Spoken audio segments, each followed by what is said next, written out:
नमस्कार। हर कहानी कुछ कहती है। आज की कहानी क्या कहती है, तो चलिए सुनते हैं कहानी चौबे जी और मूंग दाल का हलवा। बनारस में एक पंडित जी गंगा के घाट पर पूजा पाठ कराते थे। घाट पर सब उन्हें चौबे जी बोलते थे। पंडित जी यजमानों का माल खा खा कर मोटे हो गए थे, इसलिए कुछ लोग उन्हें मोटे लाला भी कहते थे।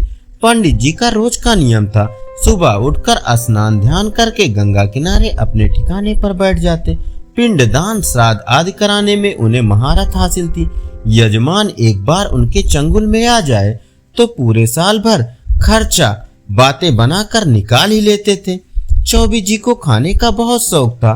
दोपहर को घर आते समय किसी न किसी हलवाई की दुकान पर बैठ जाते।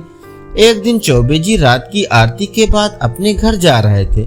रास्ते में एक हलवाई की दुकान पड़ी। गर्मा गर्म जलेबी तली जा रही थी। चौबे जी बोले, हाय क्या खुशबू आ रही है। दूध जलेबी की कम से कम आधा किलो तो मैं खा ही सकता हूँ, फिर पंडिताइन के लिए भी आधा किलो चाहिए। चौबे जी हलवाई की दुकान पर पहुँच जाते हैं। हलवाई, आइए चौबे जी, क्या हाल है, सब कुशल मंगल। चौबे जी, महादेव के भक्त पर कभी कोई मुसीबत आ सकती है। हलवाई, हाँ महाराज, आप सही कह रहे हैं। चौबे जी, लेकिन गंगा मैया तुझसे बहुत नाराज हैं। हलवाई, क्या हुआ? गंगा मैया के किनारे बैठकर मैं गंगा मैया को कैसे नाराज कर सकता हूँ? चौबे जी, तूने पिछली बार दूध जलेबी का भोग गंगा मैया को कब लगाया था? हलवाई, महाराज ये तो याद नहीं, लेकिन कच्चा दूध तो मैं रोज गंगा जी की आरती के समय चढ़ाता हूँ। चौबे जी, तो क्या गंगा मैया हमेशा फीका दूध ही पीती रहेंगी? उनका मन मिष्ठान खाने को नहीं करता। एक काम कर, आधा किलो दूध में जलेबी डालकर बांध कर दे दे, मैं सुबह चढ़ा दूंगा। हलवाई बोला, लेकिन महाराज अभी तो ताजी बनी है, आप बैठिए, मैं अभी चढ़ा कर आता हूँ। चौबे जी, मूर्ख, आरती के बाद माँ के विश्राम का समय है, मुझे दे दे, मैं कल सुबह चढ़ा दूंगा। हलवाई डर के मारे दूध जलेबी बांध कर दे देता है। चौबे जी, एक ब्राह्मण से मुफ्त में काम करवाएगा तो नरक जाएगा, ला मेरी दक्षिणा। हलवाई चौबे जी को 10 रुपए दे देता है। चौबे जी, इतने में आज बनारस में पान भी नहीं आता, मैं तेरी दूध जलेबी घर लेकर जाऊं, फिर रात भर बिल्ली से इसे बचाने के चक्कर में जागता रहूं, उसके बाद सुबह सवेरे गंगा जी का भोग लगाऊं, उसके बाद तेरे नाम की पूजा करूं। हलवाई, महाराज क्या सेवा करूं? चौबे जी, आधा किलो दूध में जलेबी और 100 रुपए का दक्षिणा दे। हलवाई उन्हें दे देता है। चौबे जी मजे से घर पहुंच जाते हैं, छक के दूध जलेबी खाते हैं और 100 रुपए अपनी पत्नी को दे देते हैं। चौबे जी, तू भी यही खा ले, आज खाना मत बनाना। पत्नी, लेकिन आप तो ये गंगा मैया को चढ़ाने लाए थे। चौबे जी, गंगा मैया में तो इतना चढ़ावा चढ़ता है, उन्हें इस दूध जलेबी की जरूरत कहाँ है, तू खा ले। पत्नी, नहीं, मैं नहीं खा रही, आप झूठ बोल कर लाए हैं, मैं तो खाना बनाने जा रही हूँ। चौबे जी, बाकी बची दूध जलेबी भी खा लेते हैं और सो जाते हैं। इसी तरह चौबे जी हर दिन कभी पान वाले की, कभी चाय वाले की, कभी हलवाई की दुकान पर जाते और अपने मतलब के खाने की चीज लेकर चलते बनते। एक दिन सभी दुकान वाले दोपहर को गंगा किनारे बैठकर धूप का आनंद ले रहे थे। सर्दी में गंगा किनारे बैठना एक अलग ही सुख था। बातों बातों में चौबे जी का जिक्र छिड़ गया। उनकी इस आदत से सभी परेशान थे। हलवाई, भाई हद हो गई, इस चौबे को सबक सिखाना पड़ेगा।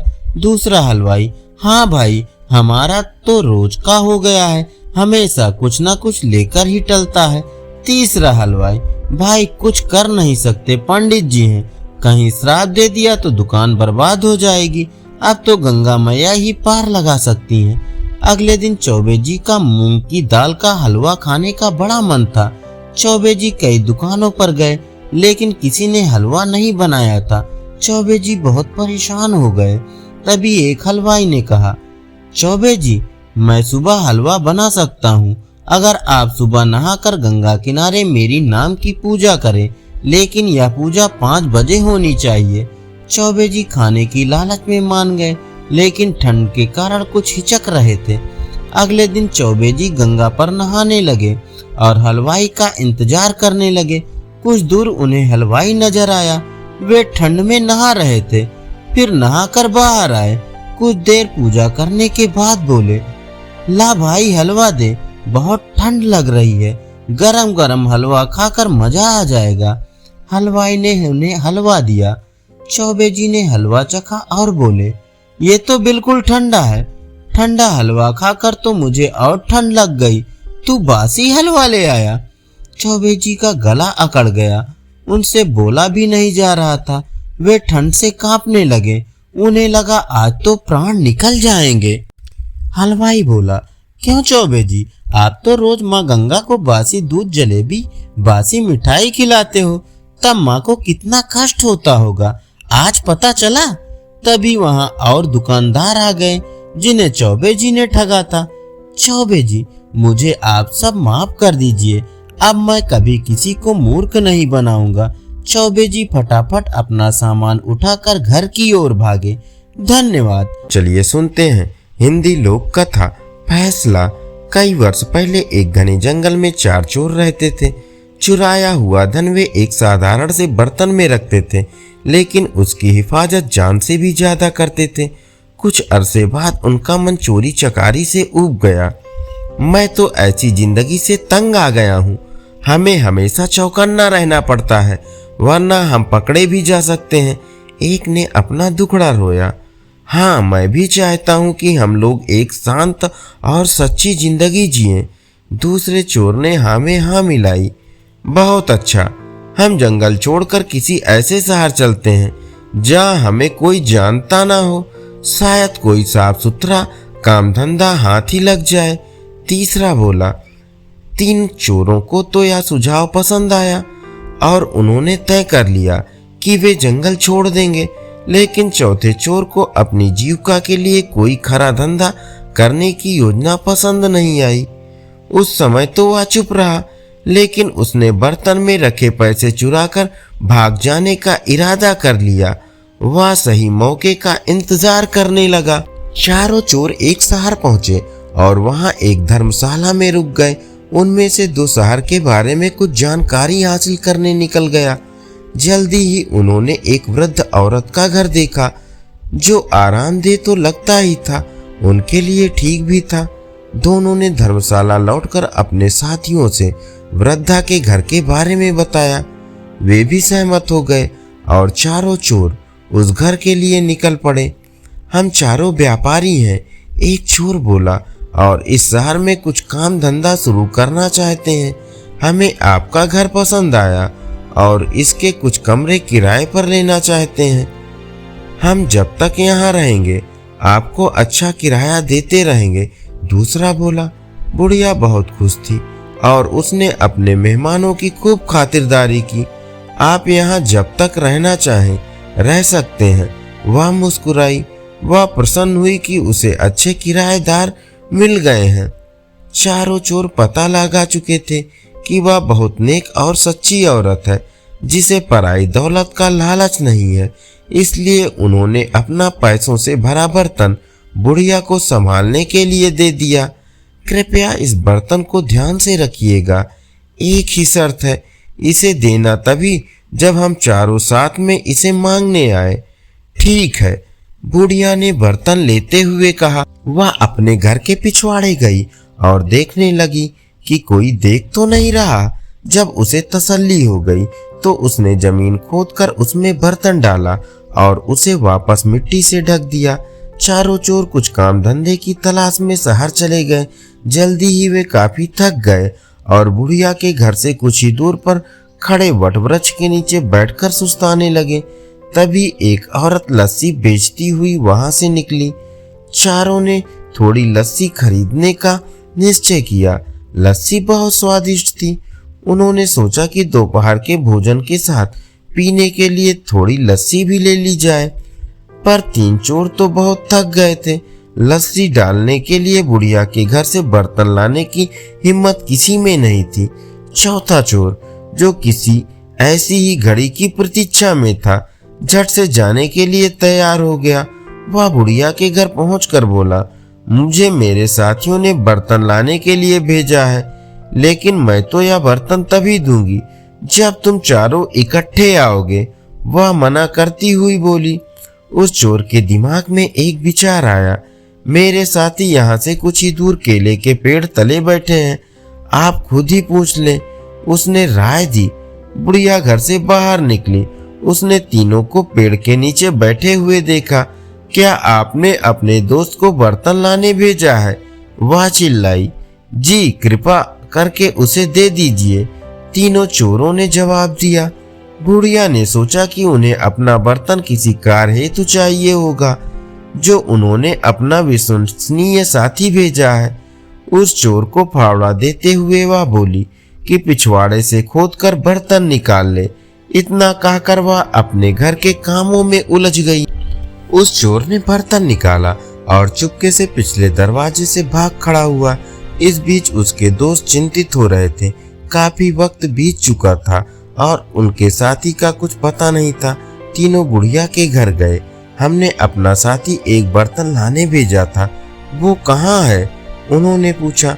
मैंने तो बहुत पहले ही उसे बर्तन खोदने के लिए कुदाली दी थी, उसने आपको बर्तन नहीं दिया। बुढ़िया हैरान थी। तीनों चोर समझ गए कि उनके साथी ने उन्हें धोखा दिया है। हमने आपको कहा था कि बर्तन तभी देना जब हम चारों आपके पास आए। आपने हमारी बात नहीं मानी। हमें लगता है कि हमारे साथी ने आपके साथ मिलकर हमारा पैसा हथियाने का षड्यंत्र रचा है, वे बोले। बुढ़िया बहुत दुखी हुई। वे तीनों उसे शहर के न्यायाधीश के पास ले गए और उसकी शिकायत की। न्यायाधीश ने फैसला दिया कि बुढ़िया की लापरवाही की वजह से तीनों को नुकसान हुआ है, इसलिए सारा हर्जाना बुढ़िया को ही भरना होगा। बुढ़िया रोती हुई घर लौट आई। इसी बीच राजा और उसका मंत्री भेष बदलकर अपनी प्रजा की परेशानियां जानने शहर के दौड़े पर थे। इस बात का किसी को भी पता नहीं था। बुढ़िया को देखकर वे रुक गए और उसके रोने का कारण पूछने लगे। उसी समय आसपास ही कुछ लड़के खेल रहे थे और उनका अगुआ था रमन। बुढ़िया की दुख भरी कहानी उसने भी सुनी। भगवान करे उन तीनों को तुम्हारे साथ ऐसा सलूक करने की सजा मिले, रमन बोला। यह सुनकर राजा और उसका मंत्री बहुत हैरान हुए। उन्होंने रमन से पूछा कि क्या वह इस मामले का फैसला कर सकता है। रमन ने आत्मविश्वास के साथ सिर हिलाया और कहा कि वह अपना फैसला राजा के दरबार में ही सुनाएगा। अगले दिन महल में दरबार लगा। रमन न्यायाधीश के आसन पर बैठा था। उसने चोरों की कहानी सुनी। तुम्हारी शर्त यही थी ना कि बुढ़िया वह बर्तन तुम्हें तभी दे जब तुम चारों उसे लेने आओ। रमन के प्रश्न पर तीनों ने हामी भर दी। बहुत अच्छा, वह शर्त पूरी करने के लिए तैयार हो, पर यहाँ तो तुम सिर्फ 3 हो। जाओ अपना चौथा साथी लेकर आओ जिससे शर्त पूरी की जा सके। रमन ने आदेश दिया। शाबाश, क्या फैसला है। राजा ने रमन की भूर भूर प्रशंसा की। तुम छोटे हो पर हो समझदार। आज से तुम मर्यादा रमन के नाम से जाने जाओगे और हमारे दरबार में ऐसे मुकदमों का फैसला किया करोगे। धन्यवाद। ये सुनते हैं पंचतंत्र की कहानी चतुर खरगोश और शेर। किसी घने वन में एक बहुत बड़ा शेर रहता था।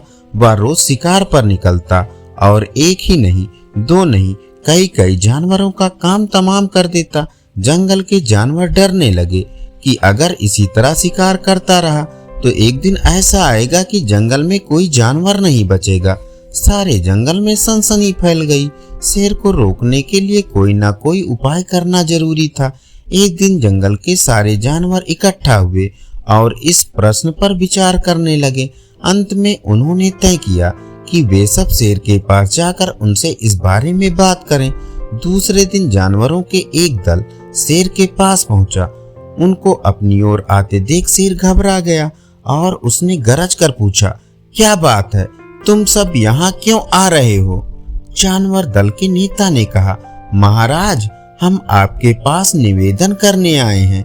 आप राजा हैं और हम आपकी प्रजा। जब आप शिकार करने निकलते हैं तो बहुत जानवर मार डालते हैं। आप सबको खा भी नहीं पाते। इस तरह से हमारी संख्या कम होती जा रही है। अगर ऐसा ही होता रहा तो कुछ ही दिनों में जंगल में आपके सिवाय और कोई नहीं बचेगा। प्रजा के बिना राजा भी कैसे रह सकता है? यदि हम सभी मर जाएंगे तो आप भी राजा नहीं रहेंगे। हम चाहते हैं कि आप सदा हमारे राजा बने रहें। आपसे हमारी विनती है कि आप अपने घर पर ही रहा करें।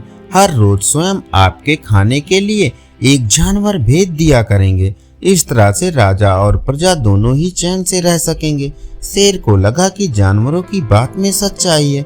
उसने पल भर सोचा, फिर बोला, अच्छी बात है, मैं तुम्हारे सुझाव को मान लेता हूँ, लेकिन याद रखना, अगर किसी भी दिन तुमने मेरे खाने के लिए पूरा भोजन नहीं भेजा तो मैं जितने जानवर चाहूंगा मार डालूंगा। जानवरों के पास तो कोई और चारा नहीं था, इसलिए उन्होंने शेर की शर्त मान ली और अपने अपने घर चले गए। उस दिन से हर रोज शेर के खाने के लिए एक जानवर भेजा जाने लगा। इसके लिए जंगल में रहने वाले सब जानवरों में से एक एक जानवर बारी बारी से चुना जाता था। कुछ दिन बाद खरगोशों की बारी भी आ गई। शेर के भोजन के लिए एक नन्हे से खरगोश को चुना गया। वह खरगोश जितना छोटा था उतना ही चतुर भी था। उसने सोचा, बेकार में शेर के हाथों मरना मूर्खता है। अपनी जान बचाने का कोई ना कोई उपाय अवश्य करना चाहिए और हो सके तो कोई ऐसी तरकीब ढूंढनी चाहिए जिससे सभी को इस मुसीबत से सदा के लिए छुटकारा मिल जाए। आखिर उसने एक तरकीब सोच ही निकाली। खरगोश धीरे धीरे आराम से शेर के घर की ओर चल पड़ा। जब वह शेर के पास पहुंचा तो बहुत देर हो चुकी थी। भूख के मारे शेर का बुरा हाल हो रहा था। जब उसने सिर्फ एक छोटे से खरगोश को अपनी ओर आते देखा तो गुस्से से बौखला उठा और गरज कर बोला, किसने तुम्हें भेजा है? एक तो पिद्दी जैसे हो, दूसरे इतनी देर से आ रहे हो। जिन बेवकूफों ने तुम्हें भेजा है मैं उन सबको ठीक करूंगा। एक एक का काम तमाम ना किया तो मेरा नाम भी शेर सिंह नहीं। नन्हे खरगोश ने आदर से जमीन तक सर झुकाकर, महाराज, अगर आप कृपा करके मेरी बात सुन लें तो मुझे या और जानवरों को दोष नहीं देंगे। वे तो जानते थे कि एक छोटा सा खरगोश आपके भोजन के लिए पूरा नहीं पड़ेगा, इसलिए उन्होंने 6 खरगोश भेजे थे। लेकिन रास्ते में हमें एक और शेर मिल गया। उसने 5 खरगोशों को मारकर खा लिया। यह सुनते ही शेर दहाड़ कर बोला, क्या कहा? दूसरा शेर? कौन है वह? तुमने उसे कहाँ देखा? महाराज, वो तो बहुत ही बड़ा शेर है, खरगोश ने कहा। वह जमीन के अंदर बनी एक बड़ी गुफा में से निकला था। वो तो मुझे ही मारने जा रहा था, पर मैंने उससे कहा, सरकार, आपको पता नहीं कि आपने क्या अंधेर कर दिया है। हम सब अपने महाराज के भोजन के लिए जा रहे थे, लेकिन आपने उनका सारा खाना खा लिया। हमारे महाराज ऐसी बातें सहन नहीं करेंगे। वे जरूर ही यहाँ आकर आपको मार डालेंगे। इस पर उसने पूछा, कौन है तुम्हारा महाराज? मैंने जवाब दिया, हमारा राजा जंगल का सबसे बड़ा शेर है। महाराज, मेरे ऐसा कहते ही वह गुस्से से लाल पीला होकर बोला, बेवकूफ, इस जंगल का राजा सिर्फ मैं हूँ। यहाँ सब जानवर मेरी प्रजा हैं। मैं उनके साथ जैसा चाहूँ वैसा कर सकता हूँ। जिस मूर्ख को तुम अपना राजा कहते हो, उस चोर को मेरे सामने हाजिर करो। मैं उसे बताऊंगा कि असली राजा कौन है। महाराज, इतना कहकर उस शेर ने आपको लिवाने के लिए मुझे यहाँ भेज दिया। खरगोश की बात सुनकर शेर को बड़ा गुस्सा आया और वह बार बार गरजने लगा। उसकी भयानक गरज से सारा जंगल दहलने लगा। मुझे फौरन उस मूर्ख का पता बताओ, शेर ने दहाड़ कर कहा। जब तक मैं उसे जान से न मार दूंगा मुझे चैन नहीं मिलेगा। बहुत अच्छा महाराज, खरगोश ने कहा, मौत ही उस दुष्ट की सजा है। अगर मैं और बड़ा और मजबूत होता तो मैं खुद ही उसके टुकड़े टुकड़े कर देता। चलो रास्ता दिखाओ। शेर ने कहा, फौरन बताओ किधर चलना है। इधर आइए महाराज, इधर। खरगोश रास्ता दिखाते हुए शेर को एक कुएं के पास ले गया और बोला, महाराज, वह दुष्ट शेर जमीन के नीचे किले में रहता है। जरा सावधान रहिएगा। किले में छुपा दुश्मन खतरनाक होता है। मैं उससे निपट लूंगा। शेर ने कहा, तुम यह बताओ कि वो है कहाँ? पहले जब मैंने उसे देखा था तब तो वह यहीं बाहर खड़ा था। लगता है आपको आता देखकर वह किले में घुस गया। आइए मैं आपको दिखाता हूँ। खरगोश ने कुएं के नजदीक आकर शेर से अंदर झांकने के लिए कहा। शेर ने कुएं के अंदर झांका तो उसे कुएं के पानी में अपनी परछाई दिखाई दी। परछाई को देखकर शेर ने जोर से दहाड़ा। कुएं के अंदर से आती हुई अपने ही दहाड़ने की गूंज सुनकर उसने समझा कि दूसरा शेर भी दहाड़ रहा है। दुश्मन को तुरंत मार डालने के इरादे से वह फौरन कुएं में कूद पड़ा। कूदते ही पहले तो वह कुएं की दीवार से टकराया, फिर धड़ाम से पानी में गिरा और डूबकर मर गया। इस तरह चतुराई से शेर से छुट्टी पाकर नन्हा खरगोश घर लौटा। उसने जंगल के जानवरों को शेर के मारे जाने की कहानी सुनाई। दुश्मन के मारे जाने की खबर से सारे जंगल में खुशी फैल गई। जंगल के सभी जानवर खरगोश की जय जयकार करने लगे।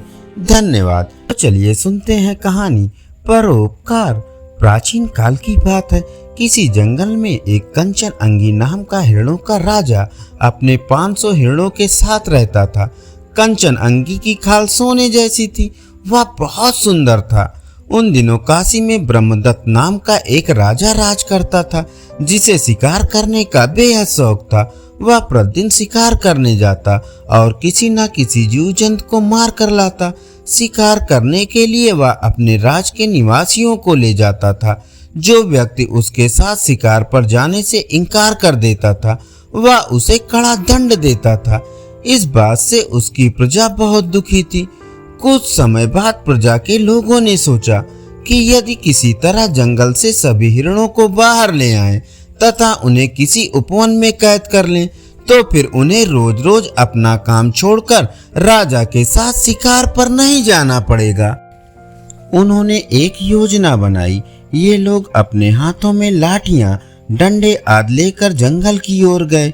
वहां उन्होंने शोर मचा मचा कर हिरणों को डराया। उन्हें देखकर हिरण डर गए और भागने लगे। भागते भागते वे जंगल से बाहर आ गए। लोगों ने अपनी योजना के अनुसार उन्हें एक पार्क में कैद कर दिया। प्रजा के कुछ लोग राजा ब्रह्मदत्त के पास गए और बोले, महाराज, हमने जंगल के सारे हिरणों को एक पार्क में कैद कर लिया है। अब आपको जंगल में शिकार के लिए जाने की जरूरत नहीं पड़ेगी। राजा ने उनकी बात सुनी और उसे बहुत खुशी हुई।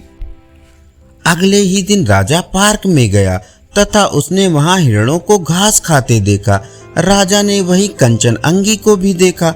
उसने कंचन अंगी को अपने पास बुलाया और कहा, तुम वास्तव में बहुत सुंदर हो।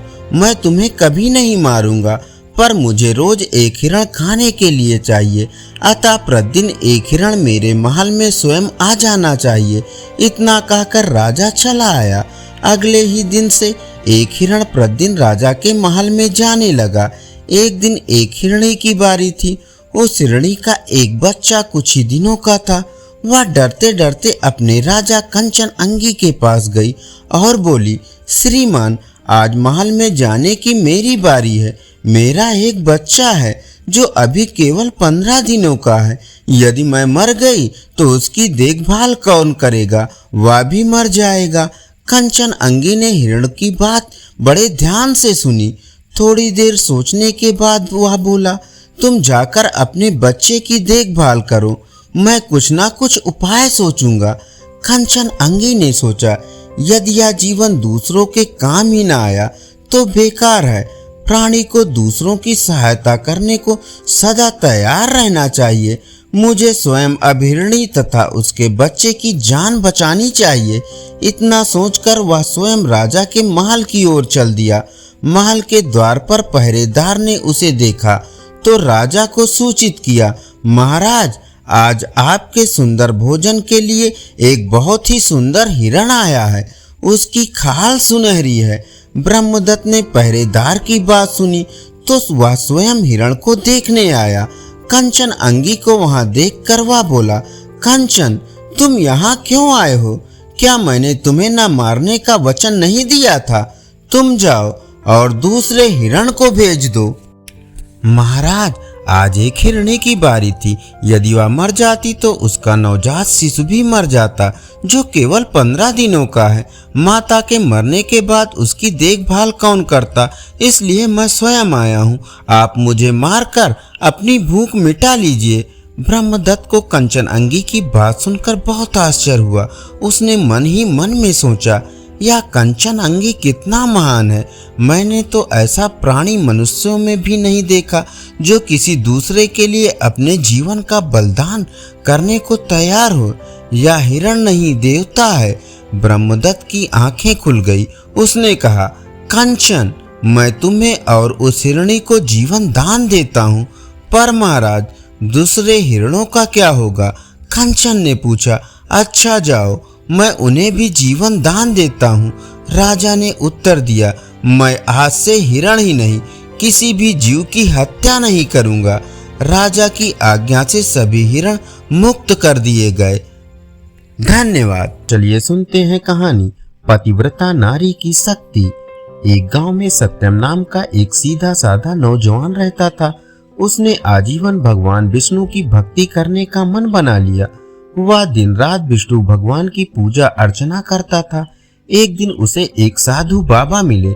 सत्यम ने साधु बाबा से पूछा, भगवान, मैं भगवान विष्णु को अपना आराध्य देव मानकर उनकी पूजा करना चाहता हूँ, किंतु मैं भगवान के दर्शन करना चाहता हूँ।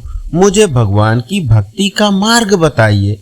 साधु बाबा ने कहा, बेटा, मैं भक्ति का मार्ग तो तुझे बता दूंगा, किंतु भगवान के दर्शन पाने के लिए अपना अहंकार छोड़ना होगा।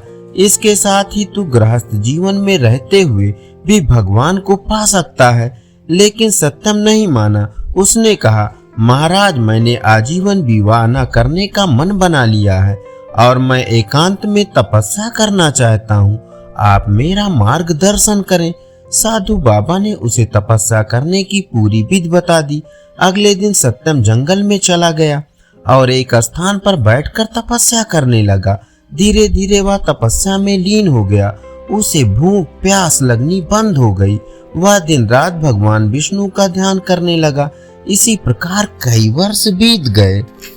एक दिन सत्यम जब ध्यान लगाकर तपस्या कर रहा था तो उसे लगा जैसे उसकी तपस्या पूर्ण हो गई।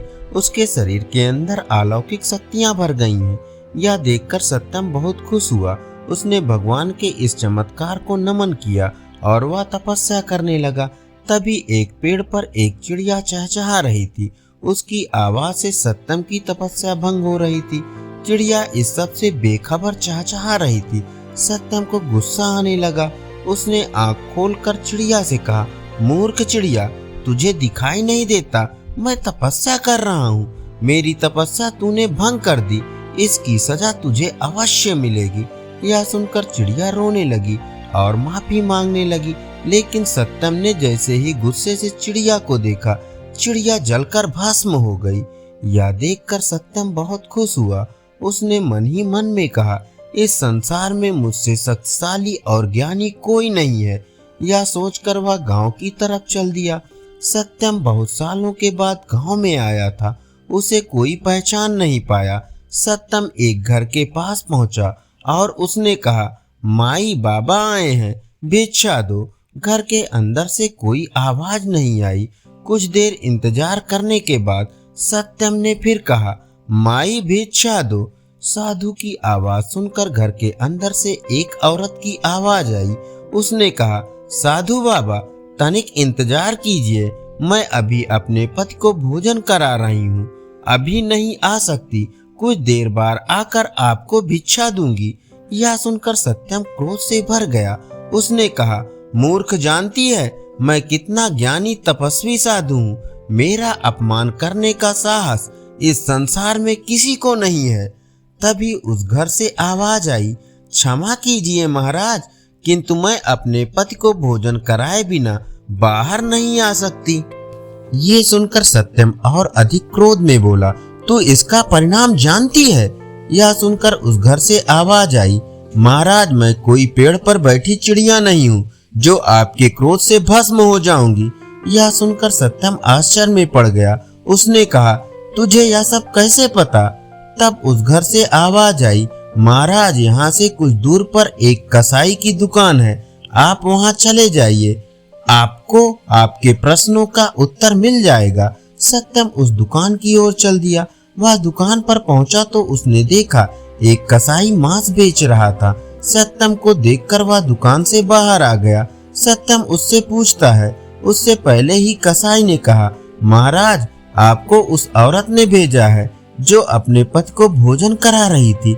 यह सुनकर सत्यम ने कहा, तुम्हें यह सब कैसे पता? वहाँ तो उस समय कोई नहीं था। तब उस कसाई ने कहा, महाराज, आप मेरे साथ मेरे घर चलिए, वहाँ आपके सभी प्रश्नों के उत्तर मिल जाएंगे। सत्यम आश्चर्य से कसाई के साथ उसके घर पहुँच गया। वहाँ पहुंचकर उसने देखा कसाई ने घर जाकर अपने बूढ़े माता पिता के पैर छुए और पूरे दिन में जो भी कमाया था उनके चरणों में रख दिया। फिर अपने माता पिता को अपने हाथों से खाना खिलाया। उसके बाद उनके पैर दबाता रहा। जब वे सो गए तब वह कसाई सत्यम के पास आकर बैठ गया। सत्यम का सारा घमंड समाप्त हो चुका था। उसने कसाई के पैर पकड़ लिए और बोला, मैंने वर्षों तक तपस्या की जिससे अलौकिक शक्तियां मेरे अंदर आ गई, लेकिन आपको देखकर मेरा सारा घमंड चला गया। आप मुझे इसका राज बताइए। तब उस कसाई ने कहा, जिस औरत ने आपको इंतजार करने के लिए कहा वह अपना पतिव्रत धर्म निभा रही थी। इस पतिव्रत धर्म के आगे तो यमराज को भी झुकना पड़ा था। उस पतिव्रता में वह शक्ति है कि उसे गृहस्थ होते हुए भी तपस्या का फल मिल गया और उसका ज्ञान तो आपने देख ही लिया। मैं पूरा दिन जीव हत्या कर उनका मांस बेचता हूँ, किंतु वह मेरा कर्म है, व्यवसाय है। किंतु घर में सब कुछ अपने माता पिता को अर्पण कर देता हूँ। उनकी सेवा मैं श्रवण कुमार बनकर करता हूँ। माता पिता की सेवा करने से मुझे गृहस्थ होते हुए भी तपस्या का फल मिल गया, जिससे मैं सब कुछ जान पाता हूँ। ये सुनकर सत्यम रोने लगा। उसने कहा, मैंने कई वर्षों तक तपस्या की भगवान को पाने के लिए, किंतु एक क्षण के अहंकार ने मेरी तपस्या भंग कर दी। यह सुनकर उस कसाई ने कहा, आपका मन अब निर्मल हो गया है। आप गृहस्थ जीवन व्यतीत करते हुए प्रभु को याद कीजिए, यही सबसे बड़ी तपस्या है। यह सुनकर सत्यम अपने घर आ गया और गांव वालों की सेवा करने लगा। धीरे धीरे उसकी तपस्या पूर्ण होने लगी। धन्यवाद। चलिए सुनते हैं चीनी लोक कथा चांगी और मांगी। एक बार एक गांव में दो भाई रहा करते थे। उनका नाम था चांगी और मांगी। कहने को तो वो दोनों सगे भाई थे, परंतु उनकी आदत एक दूसरे के विपरीत थी। चांगी बहुत उदार और नेक दिल था। वह अपने बड़ों का आदर और छोटों से प्यार करता था। उसने खूब मेहनत करके अपार धन कमाया था। उसके यहाँ अनेक नौकर चाकर थे। वह अपने नौकरों के प्रति बहुत दयावान था। उनकी परेशानी में उनकी सहायता करता था। इस कारण उसके नौकर उसे दिल से प्यार करते थे। इसके विपरीत मांगी क्रूर स्वभाव का था। उसमें दया और प्रेम की भावना लेस मात्र भी नहीं थी।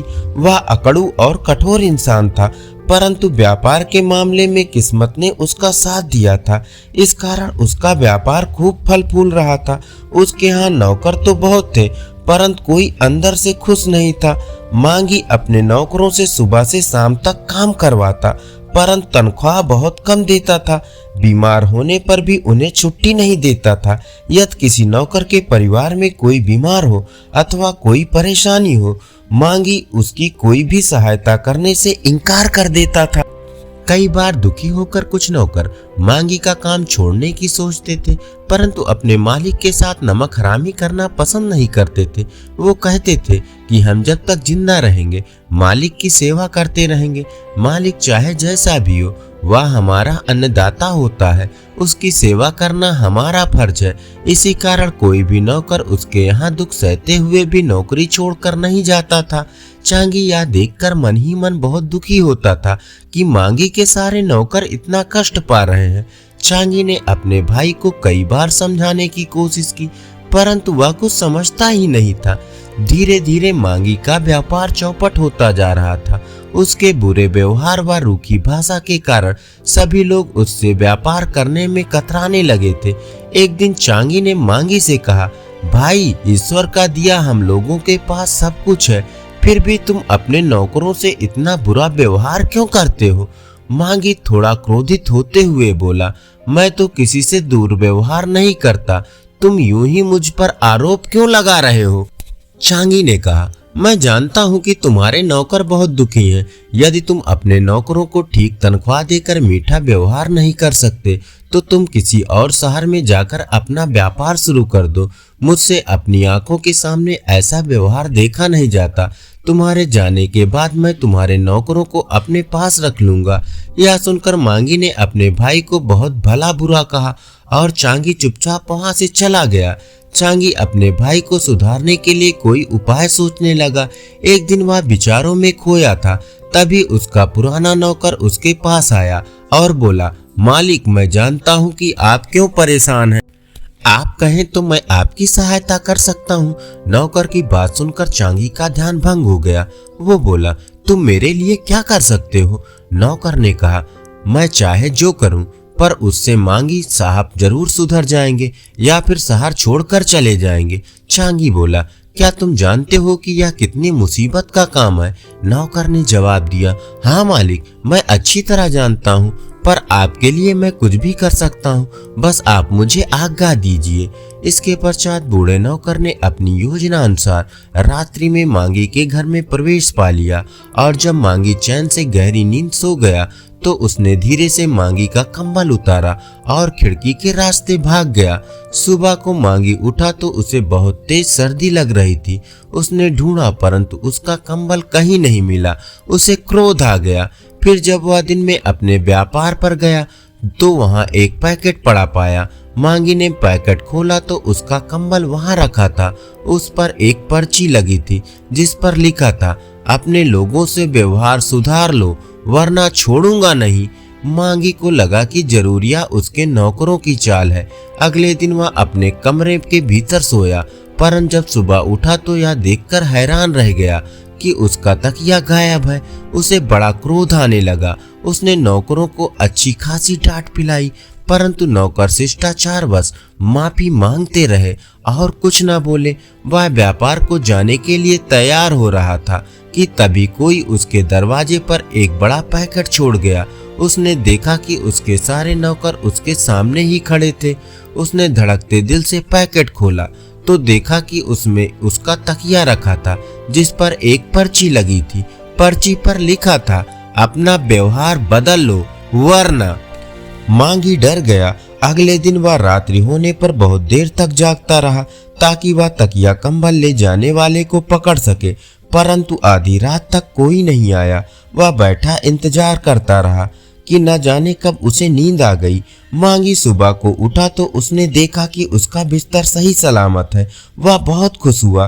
तभी उसको देखकर उसका एक नौकर हंसने लगा। उसे बड़ा क्रोध आया। उसके बाद जो भी उसे मिलता उसे देखकर हंसने लगता। मांगी को कुछ भी समझ में न आया। कुछ देर बाद जब वह शीशे के सामने गया तो उसे हकीकत मालूम हुई। मांगी डर के मारे थरथर कांपने लगा। कोई उसकी एक मूंछ व सिर के आधे बाल काट कर ले गया था। मांगी को समझ में नहीं आ रहा था कि क्या करे। उसे लगने लगा कि यदि कोई उसकी मूंछ काट सकता है तो कल की उसकी गर्दन भी काट सकता है। उसने तुरंत नौकरों को आदेश दिया, मेरा सारा सामान बांध दो, मैं दूसरे शहर में जाकर व्यापार करना चाहता हूँ। नौकर कुछ समझ ही ना सके। मांगी सिर पर टोपी लगाकर वह दूसरी मूंछ पूरी तरह साफ करके अपने व्यापार के लिए चल दिया ताकि अपना व्यापार बंद करके कहीं और जाने का इंतजाम कर सके। रास्ते में उसे चांगी मिला। वह चांगी से नजरें चुराने लगा। बिना मूंछों के उसकी शक्ल पहचानी नहीं जा रही थी। चांगी ने उसे रोक लिया और पूछा, तुम इतने घबराए हुए कहाँ जा रहे हो? मांगी बोला, भाई तुम ठीक कहते थे, मैंने भी अब निर्णय कर लिया है कि मैं अपना व्यापार दूसरे शहर में जाकर करूँगा। चांगी ने बहुत पूछा, तब उसने सारी घटना बता दी। मांगी को अपने बुरे व्यवहार के लिए पश्चाताप था।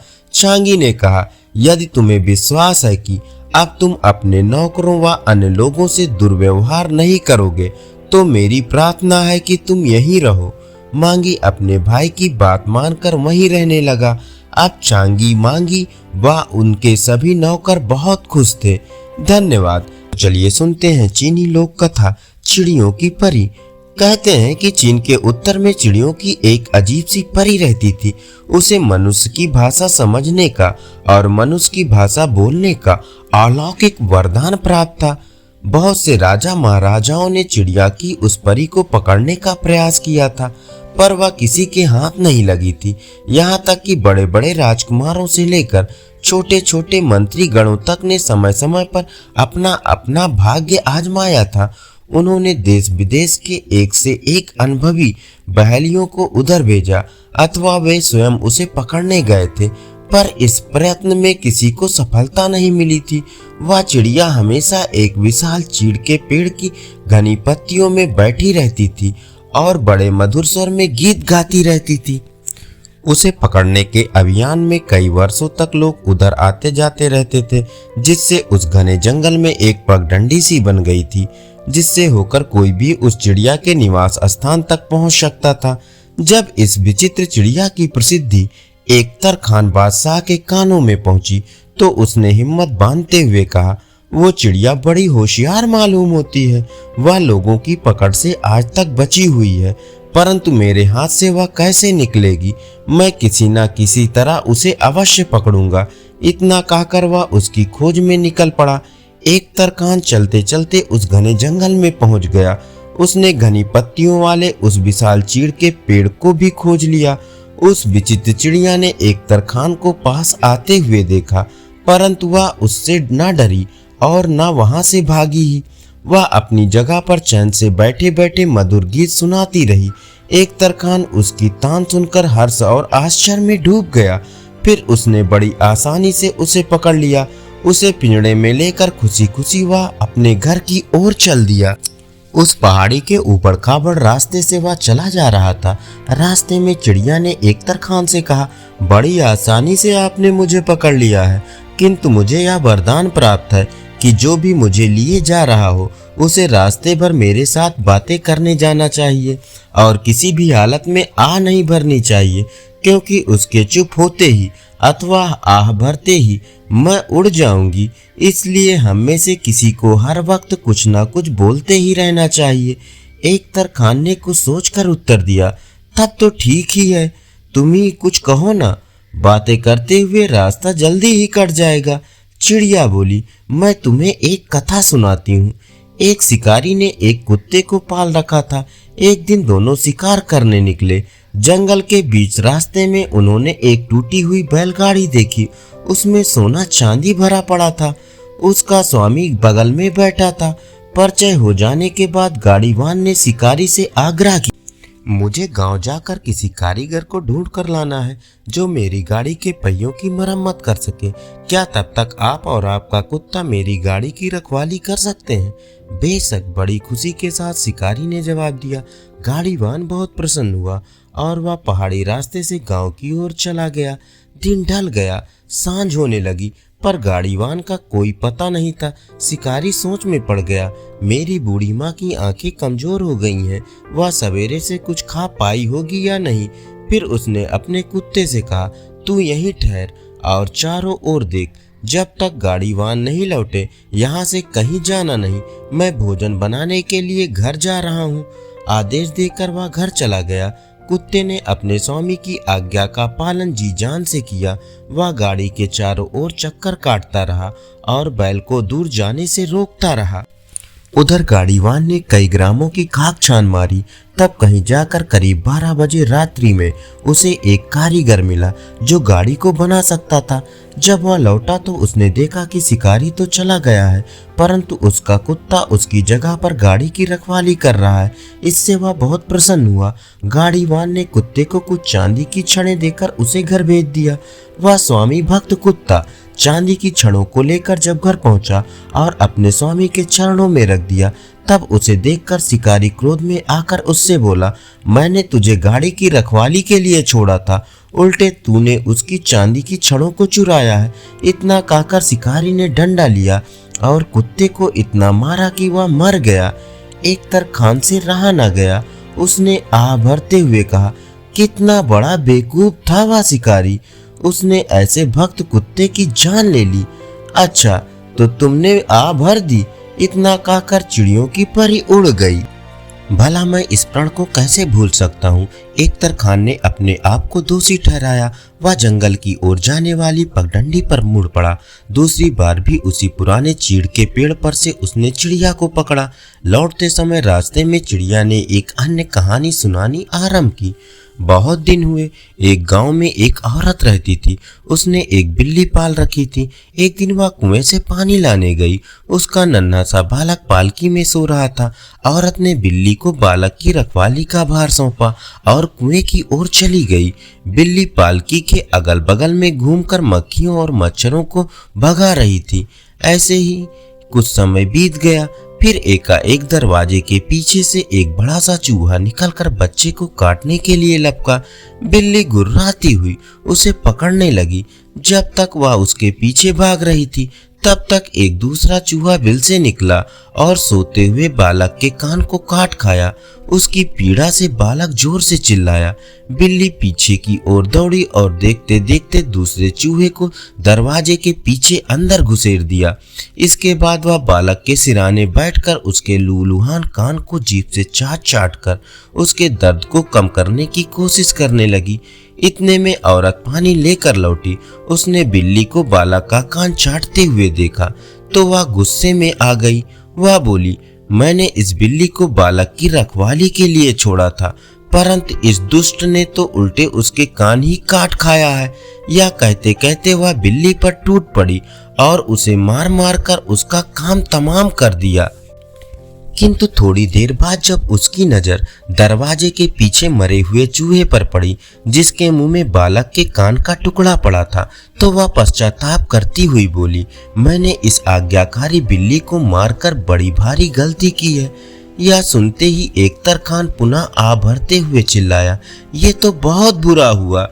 इस बार भी वह अजीब चिड़िया अपने पंखों को फड़फड़ाती हुई पुनः उत्तर दिशा की ओर उड़ गई। इस प्रकार एक तरखान को तीसरी बार भी उत्तर की ओर जाना पड़ा। उसने चिड़िया को उसी चीड़ के पेड़ पर से पकड़ा। उसे लेकर वह उसी जानी पहचानी पहाड़ी की टेढ़ी मेढ़ी पगडंडी से घर की ओर चला जा रहा था। इस बार भी चिड़ियों की परी ने उसे एक मनोरंजक कहानी सुनानी आरंभ की। एक बार बहुत भीषण सूखा पड़ा। वर्षा न होने से घास पात तो सूख ही गए, साथ ही साथ नदी नाले भी सूख गए और जगह जगह पर जमीनें दरारें देने लगी। भूख प्यास से बचने के लिए अरावी नाम के एक आदमी ने अपना घर छोड़ दिया। झुलसने वाली धूप में बहुत दूर निकल गया। प्यास से उसका कंठ सूखने लगा, पर पानी कहीं दिखाई नहीं दिया। इस हालत में वह कुछ और आगे गया कि प्यास के मारे वह बेहोशी की हालत में आ गया।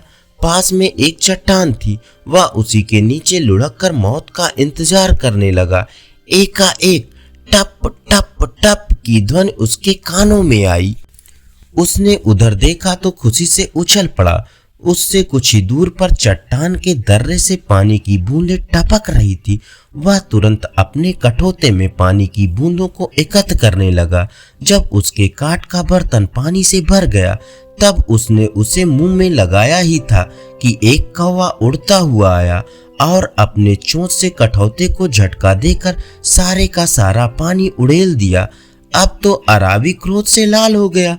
उसने कहा, दुष्ट कौवा, तुमने स्वर्ग का दिया हुआ मेरा पानी उड़ेल दिया। फिर उसने एक पत्थर उठाया और एक ही निशाने में कौवे को जान से मार दिया। कौवा कुछ ही दूर जाकर झाड़ियों में गिरा, लेकिन कौवा जहां गिरकर मरा था, उससे कुछ ही दूर पर एक बड़ी चट्टान की जड़ से पानी का एक सोता बह रहा था। प्यासे अरावी ने उस सोते का पानी जी भर कर पिया, परंतु वहां से जाने के पहले वह अपनी गठरी लेने के लिए पुनः उस स्थान पर आया जहां वह बेहोशी की हालत में पड़ा था। अब उसकी प्यास बुझ चुकी थी, इसलिए उसका मन शांत हो गया था।